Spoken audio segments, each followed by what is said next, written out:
India के service exports ने शानदार बढ़त बनाई। नमस्कार दोस्तों, मैं हूं Kundan Mishra, SEBI registered research analyst. Bharat का एक्सटर्नल सेक्टर आज भी ग्लोबली कॉम्प्लेक्स एनवायरनमेंट से इम्पैक्ट हो रहा है, लेकिन मिनिस्ट्री ऑफ फाइनेंस की मंथली इकोनॉमिक रिव्यू के हिसाब से सर्विसेज एक्सपोर्ट्स की लगातार स्ट्रॉन्ग परफॉर्मेंस मर्चेंडाइज ट्रेड में आ रही वोलेटिलिटी को इफेक्टिवली काउंटर बैलेंस कर रही है। अप्रैल-अक्टूबर 2025 के दौरान इंडिया के टोटल एक्सपोर्ट्स में 4.8% ईयर ऑन ईयर की सॉलिड ग्रोथ दर्ज की गई है, जिससे एक्सपोर्ट वैल्यू बढ़कर $491.8 बिलियन तक पहुंच गई है। इसमें मर्चेंडाइज एक्सपोर्ट सिर्फ 0.6% ईयर ऑन ईयर बढ़े हैं, लेकिन non petroleum, non James and jewellery export ने 4.6% ईयर ऑन ईयर की बेहतर इंक्रीज दिखाई है, जो ये सिग्नल देता है कि diversified exports category steadily improve हो रही है। दूसरी तरफ तो सर्विसेज एक्सपोर्ट्स ने इकोनॉमी को प्रैक्टिकली एक मेजर फ्यूजन प्रोवाइड किया है, क्योंकि इस पीरियड में services exports 9.7% year on year की स्ट्रॉन्ग रेट से बढ़कर $237 बिलियन तक पहुंच गया है, जिससे net service surplus $118.7 billion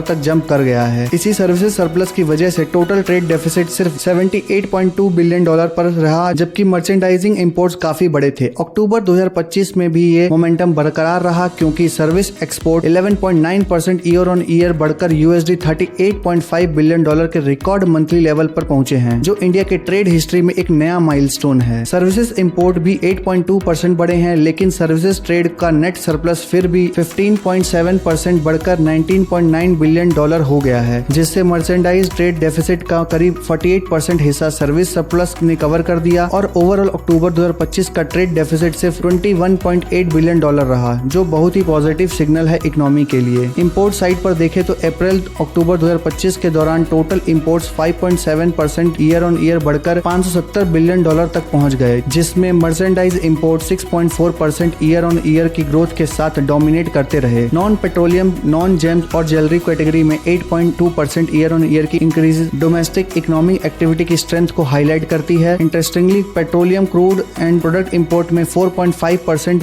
year on year की गिरावट देखी गई, जिसकी मेजर वजह है 13.4% ईयर ऑन ईयर की एवरेज क्रूड ऑयल प्राइस में डिक्लाइन, जिसमें ऑयल इंपोर्ट बिल आराम से कम हो गया और एक्सटर्नल बैलेंस को सपोर्ट मिला। इसी बीच सर्विसेज इंपोर्ट $118.9 बिलियन रहे और उन्होंने 3.4% ईयर ऑन ईयर की मॉडरेट ग्रोथ दर्ज की। फाइनेंस मिनिस्ट्री की अक्टूबर 2025 मंथली रिव्यू के अनुसार इंडिया की इकोनॉमिक ग्रोथ 2025-26 में भी सस्टेन रहेगी, क्योंकि डोमेस्टिक डिमांड रूरल और अर्बन दोनों तरफ में स्ट्रॉन्ग दिखाई दे रही है। पब्लिक स्पेंडिंग स्टेडी है और इन्फ्लेशन लगातार ईज हो रहे हैं। रिपोर्ट के अनुसार अक्टूबर के मैक्रो इंडिकेटर्स एक स्टेबल और रेजिलिएंट डोमेस्टिक इकोनॉमी को रिफ्लेक्ट करते हैं, जिससे कंजम्पशन ट्रेंड फर्म है और प्राइस प्रेशर काफी हद तक कम हो चुके हैं। हालांकि एक्सटर्नल एनवायरनमेंट में अभी भी अनसर्टेनिटी हाई है, ग्लोबल ट्रेड पॉलिसीज अनप्रेडिक्टेबल हैं, जियोपॉलिटिकल टेंशन एग्जिस्ट कर रहे हैं और यूएस जैसे पार्टनर टैरिफ रिलेटेड एक्शन ले रहे हैं। फिर भी इंडियन इकोनॉमी इन शॉक को ऑब्जर्व करने की स्ट्रॉन्ग क्षमता रखती है। जैसा कि देखा गया, यूएस ने अगस्त के एंड में कुछ इंडियन इंपोर्ट्स पर टैरिफ को डबल कर